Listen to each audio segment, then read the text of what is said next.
Hey, this is Kevin Williams at Inside EVs, and this is the XIaomi YU7.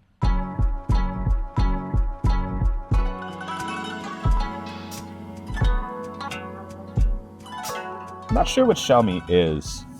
I know they make phones for a lot of China, and recently they've decided to start making cars, and this is their second car here. It's the YU7, roughly about the same size as a Tesla Model Y. This is the brand's really big attempt in really capturing a lot of market share in China. They've given me the keys for the afternoon, and now I'm driving around China to see what this car is like. And so far, I think this is actually really impressive in a lot of ways.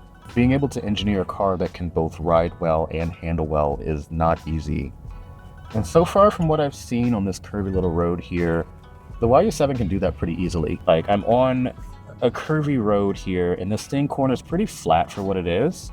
About on par with what you would find from a lot of European brands. I've talked to the folks here at Xiaomi. I know they've benchmarked the Tesla Model Y, but also the gas and electric versions of the Porsche Macan and the Porsche Cayenne. And it really shows here. You know, despite this being a crossover here, it doesn't feel very tall. It's really doing a good job at reining in how heavy it is. Like, it's not a light car. No electric car is light. But it's really sophisticated here. And it's really impressive considering the fact that, you know, this is their second car ever. You know, I've driven cars by manufacturers for people who have been in the game for years, and they're not as well resolved as this. Very surprising. And also very enjoyable. I am kind of sad there's 3 other people here with me because I would absolutely drive the hell out of this thing. But it's okay. You'll be all right. The steering itself is a little light for my taste, but it is pretty communicative. Most importantly, it doesn't feel artificial, which is very nice. The ratio itself is pretty quick. I would say not quite as quick or darty as a Tesla Model 3 or Model Y, but still sufficiently sporty in the curves here.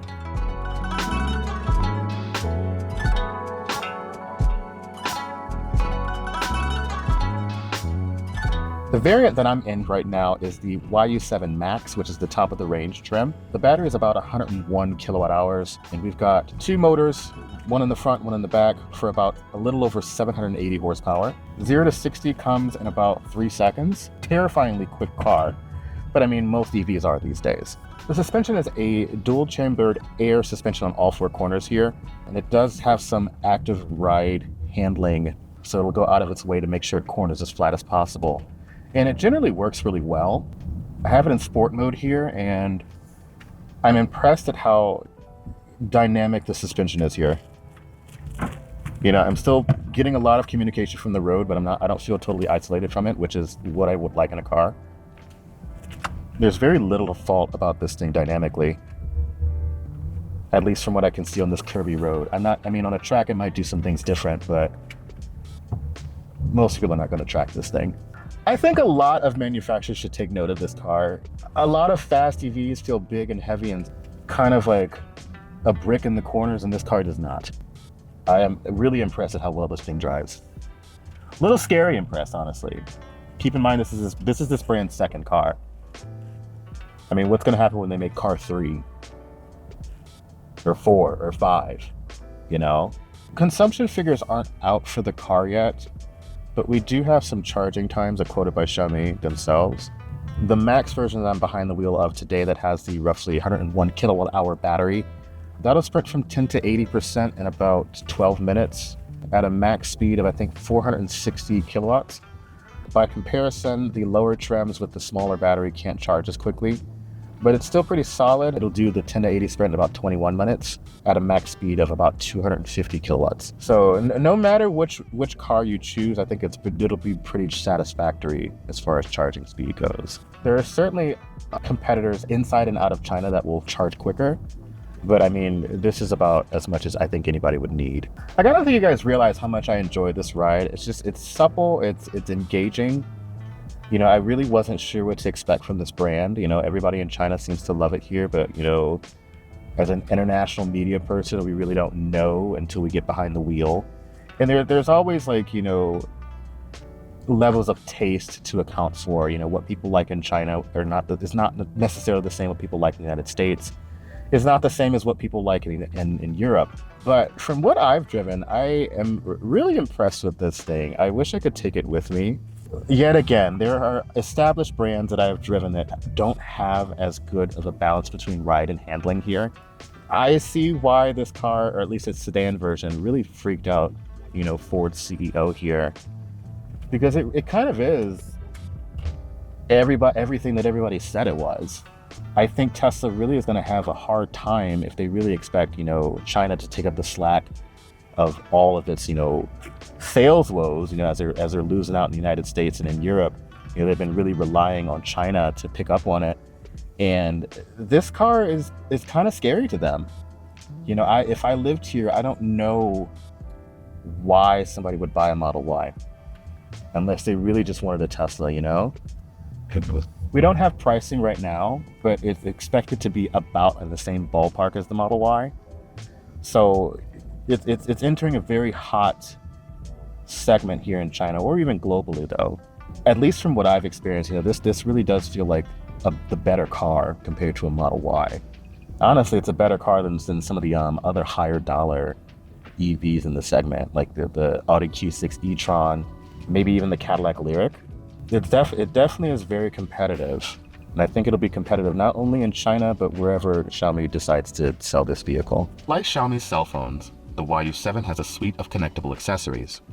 These doodads can connect into one of 8 magnetic spaces positioned around the car. There's even an optional, battery-powered magnetic button that can be programmed to do any function you can think of in a car. The software runs the same OS as Xiaomi's phones. It's speedy and responsive, and includes stuff like integrated Apple Music and Apple CarPlay. One of the most interesting parts of the car is the HyperVision panoramic display. This mini LED screen projects mission-critical stuff at the base of the windshield. It's a sort of a cross between a heads-up display and a gauge cluster, and it works super well in my experience.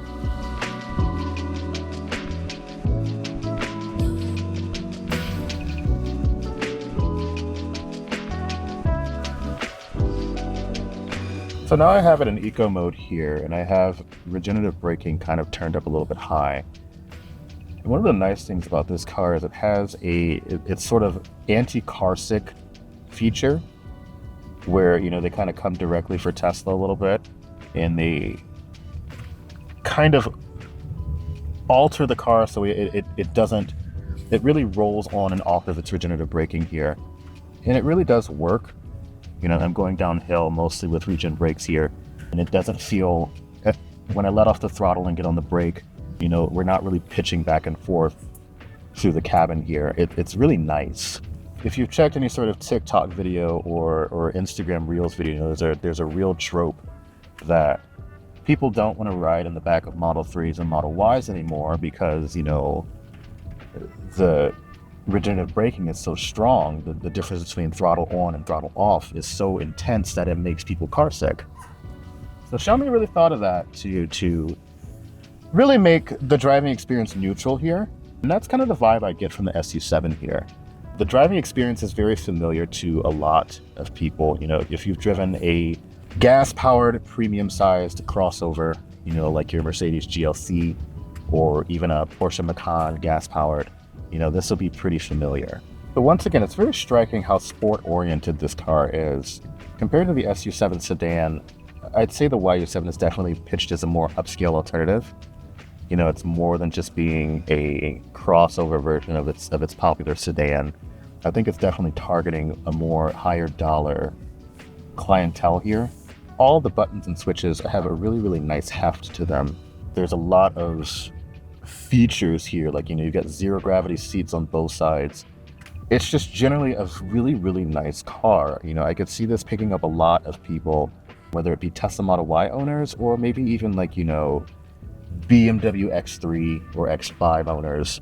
Certainly here in China, possibly others as it makes its way toward export. It's whisper quiet. It has double paned laminated glass on all 4 corners on all the windows here. Very luxury car-like. The only real road noise I hear from the tires, which are fine. It's definitely quieter in the class here, but for the most part, I think it's generally agreeable. The car's styling is certainly a point of contention. Personally, I find it attractive, but the comparisons to a certain Ferrari are bound to happen. It's still a pleasant design, even if we've all seen this look before in someone else's wardrobe. There's a lot to like about the YU7. It's gorgeous, it drives well, and in China it should be priced to take on the segment's biggest leaders, like the Tesla Model Y. The only real downside is that some competitors may be more spacious, especially in the rear seat and cargo area, but it's likely enough for most buyers. I understand why this brand is making such an imprint on Chinese consumers and foreign executives across the globe. Everything about this car is very well executed.